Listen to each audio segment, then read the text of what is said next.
Today's conversation is about the South African film industry. Joining me for today's conversation is Henk Pretorius, director and producer of films such as the Bakra trilogy, Funny for Riz Lobola, and Leading Lady. John Barker, TV and film director and director of Spud 3. Ernest Nkosi, director, producer, and writer of Tina Sobabi. And Anel Alexandra, producer of Discreet, Semi-Suit, and Sync. The name is Kat Ramaphakela, actor, writer, producer at Burnt Onion Productions, and this is Showbiz Conversations.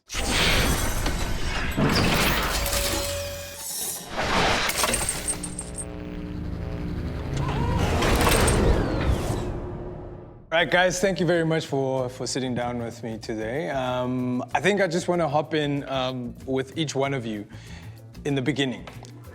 I want to ask this. If you were to cast your mind back to the first time you made your first films, having known what you know now, what advice do you have to your younger self? I think my advice would be to go through the crew list and actually see what everyone on the crew list job is. Yeah. So I don't have to do everything for them. Because I was a kid when I did my first film, and I had way more hair than I do have now as well. And when I did my first film, I didn't know that there was an assistant director that ran the set for me. Right. You know. That's true. Yeah. And so I tried to run the set while carrying lights around. You know. So it was It was quite rough, you know, after that I sort of respected the crew members more and actually saw what they were doing, and it was a much easier process. It's just guys standing around. Sure. I think what goes hand in hand with that is also surround yourself with people that make you look good. As a producer, I think I'm the only actress producer. You guys are all director producers. As a producer and a young producer and an independent producer, we all always feel like I have to do, not only do I have to do everything, but I have to be able to do it well as well. And that's impossible. You can't do you can't do everything, you can't do everything perfectly well. But there are people out there who actually know what they're doing. And find those people that work well with you, who shares your vision, your dream, and so you surround yourself with those people. I think for me,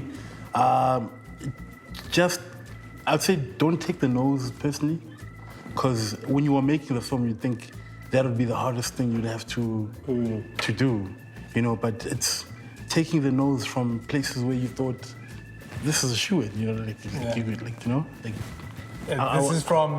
this from people pouring the money in? Oh, I poured the money in. Yeah.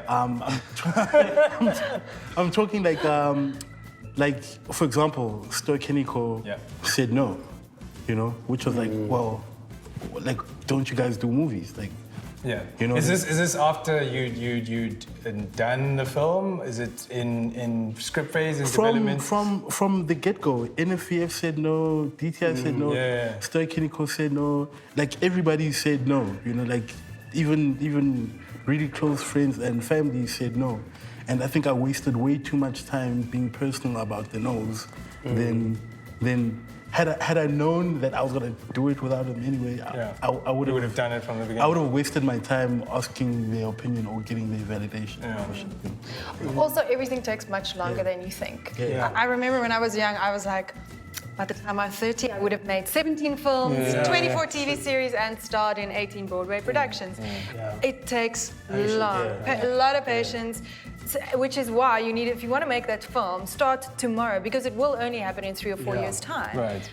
But people start becoming impatient after 6 months of no's, and I've tried everything and I've worked hard and it's not happening. And so it's a long process. It takes long. And give yourself time. And then what happens as well is they start shooting too quickly. So the scripts aren't ready. Everything isn't together, which is why, and then you end up with a mediocre film.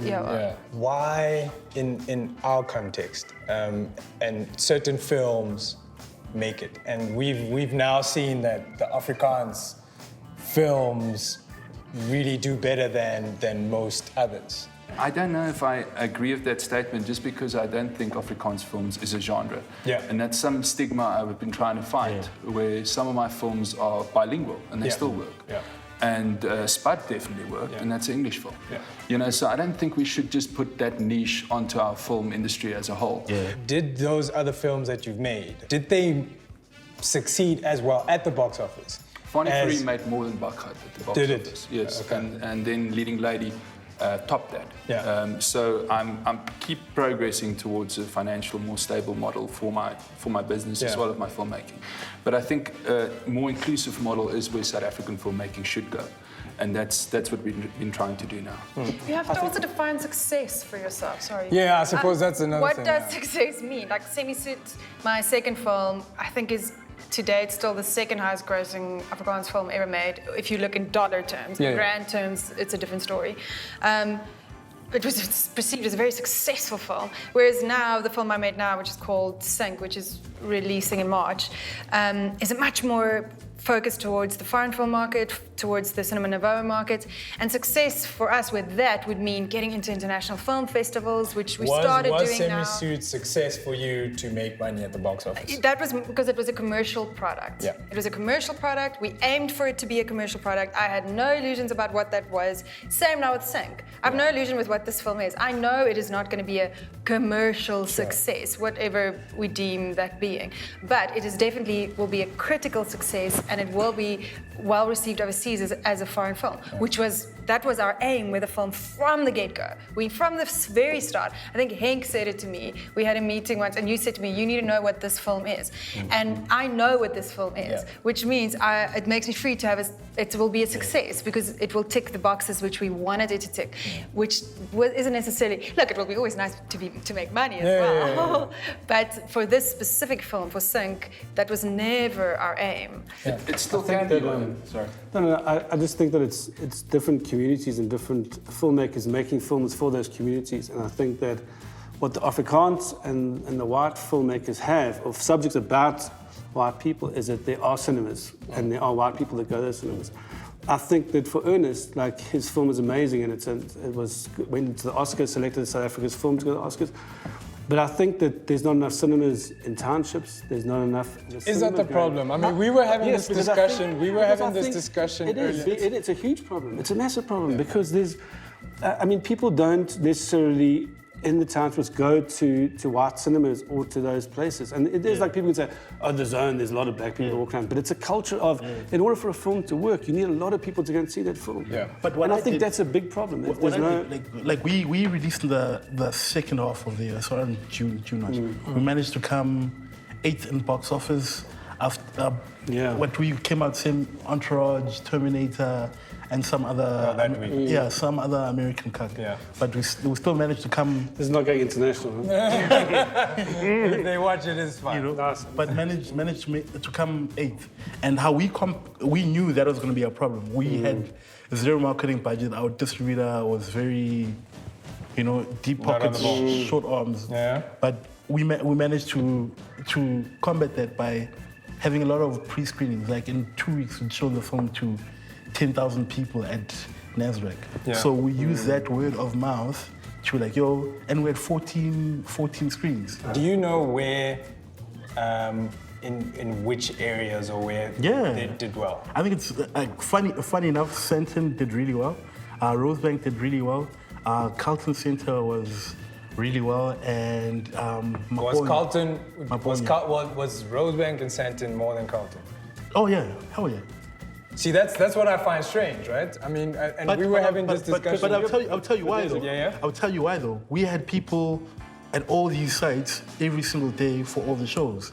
So when you'd come with your missus not knowing what to watch, one of my people was speaking to you to say, yo, and this was the guy saying, come on. Myself. I heard. Everybody saying, But then we want great marketing. It's cool. I was here from the 2 o'clock show to the last show. So you didn't do that for the other, you were doing that at the big cinemas, No, I'd go from the East Rand, do a day there, the next day.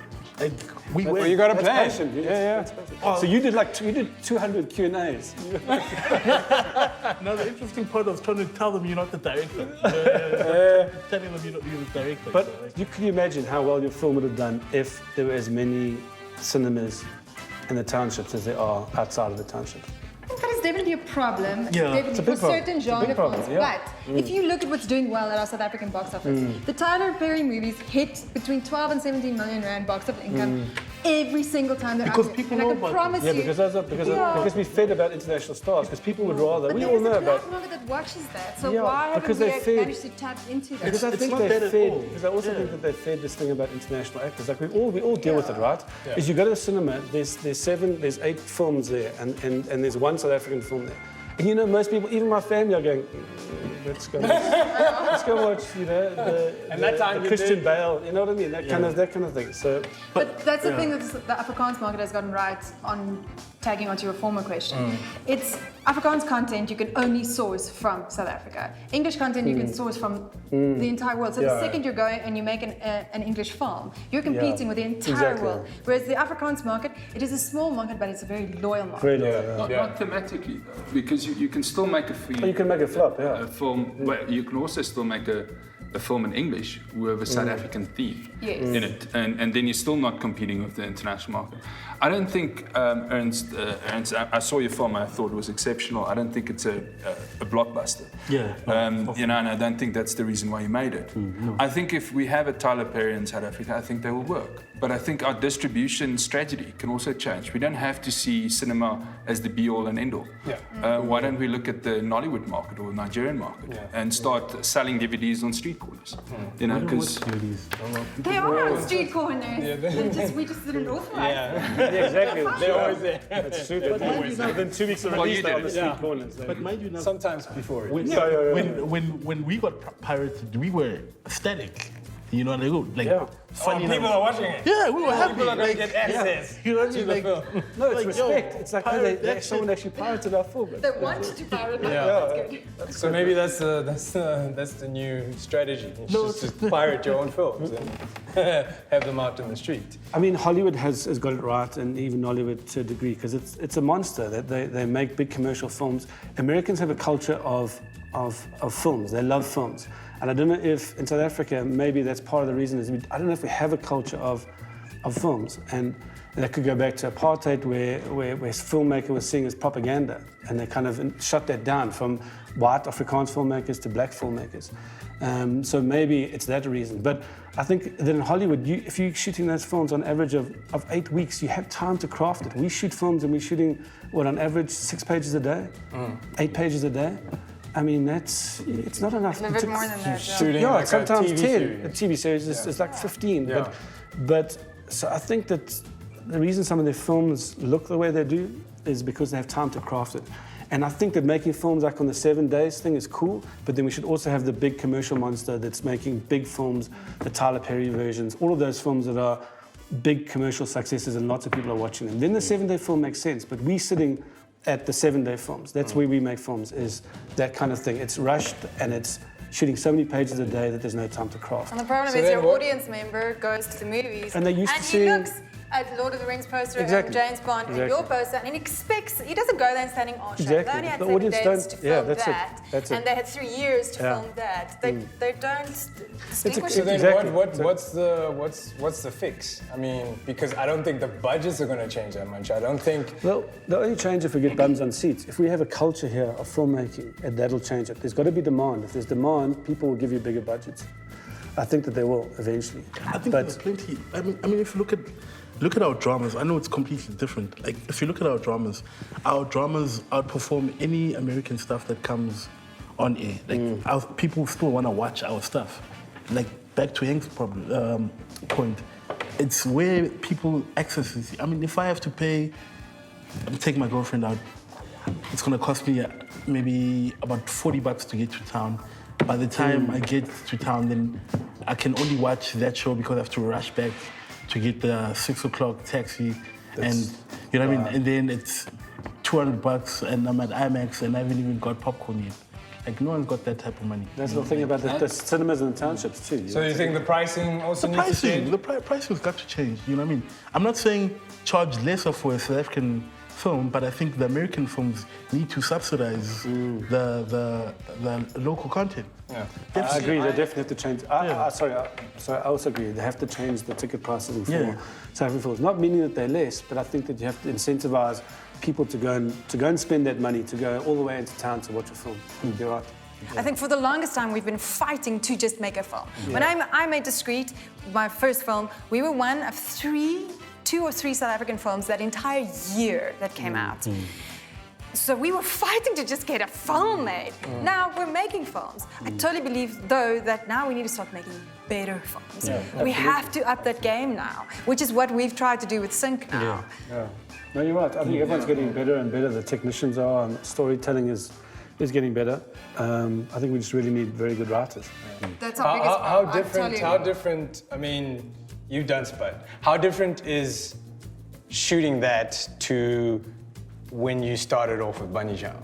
And I mean, yeah, that's maybe very different. Yeah, it's completely different. I think they both have their flaws. I think Bunny Chow was obviously all our own money. All, you know, even the comedians put money into the film, and we just got very lucky with the festival. But I mean, we shot it over 2 years.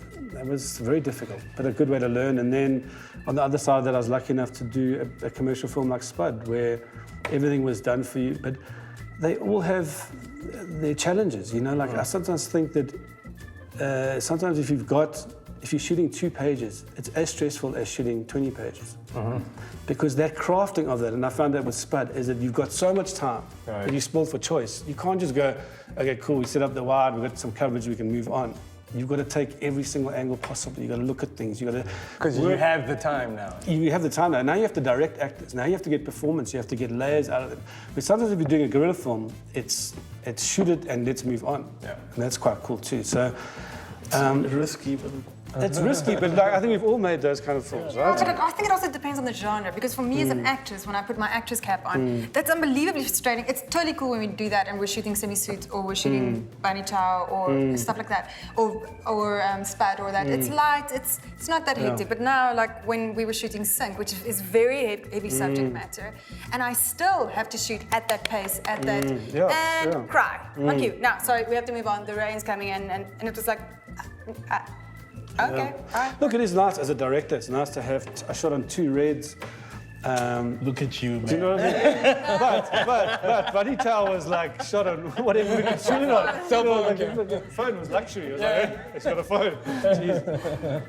So it was cool. Is money the biggest challenge? We've talked about. No. What are the biggest challenges that you guys have faced? Stories are the biggest challenge. When we made the streets, getting money was impossible back then. Now, getting money is not that difficult anymore. Making it back becomes a bit more challenging. But I think our biggest problem at the moment is we don't have scripts that can compete on the world stage. Is the problem with script writers? Is we don't have the not script enough. There are some good script writers, but not enough. Even for this table, there's not enough. Right. You know what I mean? I think script writing is not seen as a profession yet by intelligent people graduating from matric. Maybe disillusional people like me thought it was, you know. Sure. So there is the odd one out. You know, I always joke and I said I was a narcissist when I decided to do film because it's so impossible. And when I started writing scripts, I knew instinctually that that's where the chip is. That's the one thing that you can't make a film without. It's a spine. And I think if once people see it as a real profession and something that they can profit from, because I will pay a scriptwriter astronomical fees to write me a proper script. True. And then, maybe you find it makes we have got everything scripts. else easier. But that's one of the biggest problems for where we are now. There is money for production, for post-production. The NVF's giving money, DTI is giving money. There is money. There's no money for development funding. We pay our own development. You guys are some of the only people that I know that are paying people to develop scripts, which I think is brilliant, and it's the way to go. For the rest of us, you're asking your friend to write in their free time, which means they're writing the script between 12 and 2, in between them writing Isidinga and Rhythm City and whatever. Instead of... And then they neglect yours because they actually have daily income. Scriptwriting is seen as, it's this fun project we have, whereas it's the most important building block of any But for me, that was the biggest gripe, because like I can direct, I can produce, I can write, But the best decision I made for myself was to become a writer first. You know what I mean? So not worry myself about any of the other cuck, but writing first. So once I have a draft that I am confident in sharing with my team, then it becomes a lot different. It's the first draft, but I know the spines there. And then all the other producing bits I can do, And it's just accepting that you're a writer first, and we don't have a lot of writers that direct just writers. stuff. Yeah, just So I'm a writer first. They can't afford to. They can't put petrol in their cars and pay rent if they just do that, sadly. So that part needs to change. So what, we churn out more if we had better scriptwriters, or we'd... Better quality. No, we'd churn out better better quality. Depends, once again, quantity versus quality. What do we say is a quality film? What is a quality film? I think it's just a story, whatever story it is, that's really well told. That you can sit and go, there's no excuses, that's just a fantastic film. I love it, you know? I think we haven't got... Can resonate. Okay, I'll hit this. Resonate anywhere around the world. Yeah. We always debate whether Leon Schuster movies are good or bad. But the fact is they make money. Who debates? Well, in the industry... Just clarify, who's the we? So I've always wondered, is he an anomaly? You know, if you look at Leon Schuster's history, I mean, he's worked forever that brand. He's worked that brand so hard. He deserves all the credit, all the money he gets, Leon Schuster deserves. And all the credit he gets, he deserves, because he is a hard-working filmmaker. Also, he speaks to something that not a lot of people speak to. And it's a South African theme. You know, he's taking political situations and making it funny. And he's been doing that for years. They're not funny if you find them racist. Yeah. Sure. If you look at it through a caricature's point of view, then they're not funny. Yet people laugh at them. You know, I still don't know what is quality, because a lot, you have this conversation a lot where filmmakers would be like, or people in the industry are like, oh no, but it's just trash. There's not even a story, blah blah blah. So who are we then to say what is the story and what is it? I think people in the industry have a propensity to be about local work just because it's local work. Yeah, there's still that. Like there's shit. I ran that beat in those lines, man. South African filmmakers would come and be like, I'll be like, yo, dude, you're a filmmaker. Watch this. I'll even guarantee you your money back. If you hate it, I will give you your money back, and we'll still go and watch. What is that? Minions was on. We'll compete against Minions. I'd rather watch Minions than a local production because they think it's not going to deliver on anything, you know? So once we as an industry get past our own egos and not support each other, like a shitty term for that, you know? Just like genuinely watch something because John Barker made it or Henk made it, you know what I mean? Just so you can learn, like, you know what I mean? Like, but I agree. But I also think that we need a community. I really do. I think that we are, like, it's so tough to be a filmmaker in this country. I know people that go to New York and go, or LA, and the perception is, oh, it's tough in New York. And they go there and they go, fuck, people support. It's unbelievable. You have a community of people and they go and watch your films. Here, it's like everyone for themselves. It really is still that vibe, and it's not cool. It's everyone for themselves. Everyone for themselves. And like, that film's got flawed, that film's got this. Yeah, and if you make it, oh, fuck you for making it. You know, yeah, like, there's that. Yeah. And I think we need to change that. We need to create a community. I really do. If you were to get $50 million to make a film, what would it be? Yeah, but now that's easy. If you give me, I will say, where the money comes from, that depends on what film you're making. So if no, you have 50 million, no question, because from me, I want a lot of. That's why we're here, right? You look amazing today. So because if the second you have to get that money back, like with Semi-Suit, we had investors. That means I have to make a commercial film because I need to make that money back. I need to pay those people back. What's a commercial film? I think this is the point I'm trying to assess. What is a commercial film? A film that will make money back. I think if you had in the simplest form. Yeah. If you had like 50 million, I think you would have to say that probably an action film with top South African actors and maybe one or two big overseas stars would justify. Is that what you want to make, or that's what you think needs to be making. Well, now this is my plug. Yeah. I'm making Wonder Boy for President, which is a political satire which is made for like 100,000 rand, right? And then I'm making Lolly Jackson. I've got the script for Lolly Jackson, and Lolly Jackson feels like it's set overseas and it's set here, and there's probably an international actor that could play some of the international players that are in Johannesburg, Kretschmer, etc. You know, so I think that those are the two things. I wouldn't put 50 million in Wonder Boy for president. There's no point. You can't get that more out of the actors. The style of shooting. If you had to shoot it again, it wouldn't make any sense. So I think that money would dictate why you justify 50 million, why you would need 50 million. For me, it would depend. Do you want that money back or not? If you don't want that money back, I will go make my pet project. I don't want the money that's business. You won't make 50 million here. So I don't want the money back. I'm giving you 50 million. What do you make? Rand or dollars? My bad. Dollars. Oh, dollars. Oh shit, that's easy, man. I keep 49 million. I'm making like one for 15 million. I'm making Shara Zulu completely in Zulu, and out there is the US and Europe is my first port of entry. So would you get international? So say that scenario. Would you get an international actor to? Oh hell no. No. Hell no. I'm doing a Mel Gibson with Apocalypto. You know what I mean? Like we didn't know anyone. Yeah, we didn't even know the language, but it still cracked charts, you know? Yeah. So that's what I'll do, straight up. Think? You give me $50 million, I will definitely not take it. That's the first thing. Secondly is... I'm rich. I will not take the 50 million if I can't make it back. I'll take his shit. That's my first point. The second point is, you got to ask me whether I have a distribution platform in place that could justify the spend. 50 million. And then the third thing is, I have to have money for marketing. So if I don't have money for marketing, I don't have international distribution. I better have access to stars, and I better have a studio behind me that's going to pay me if the film makes money.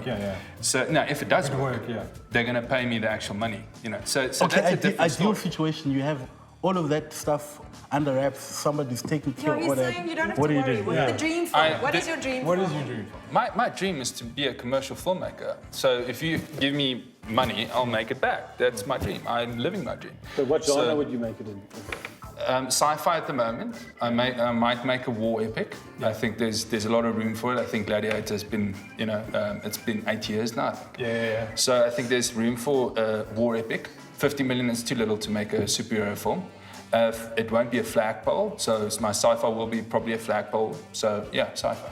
Yeah. You? I would make a South African magical realism film. I would make the South African version of an Amelie, Life is Beautiful, that type of thing. That's if I didn't have to give the money back and didn't have to think with my film business hat. I love the genre. I think our people are so rich and we've got such interesting characters and quirky situations and stuff in our country. I'd love to do something like that. Well, thank you guys. I'm gonna have to wrap it up right there. So the money's not real. I will take it, money. But again, thank you for sitting down. Obviously, there's still things that need to happen, and you guys are doing it. You guys are out there doing it. I think that's the other thing. You know, whether it's on your credit card, whether it's now in your 10th film, whether you still want the DTI to spend. I mean, you guys are actually out there doing it, and I think that says a lot. Well, cheers to South Africa. To more movies. To more movies. Cheers. Thanks a lot. Cheers. Awesome.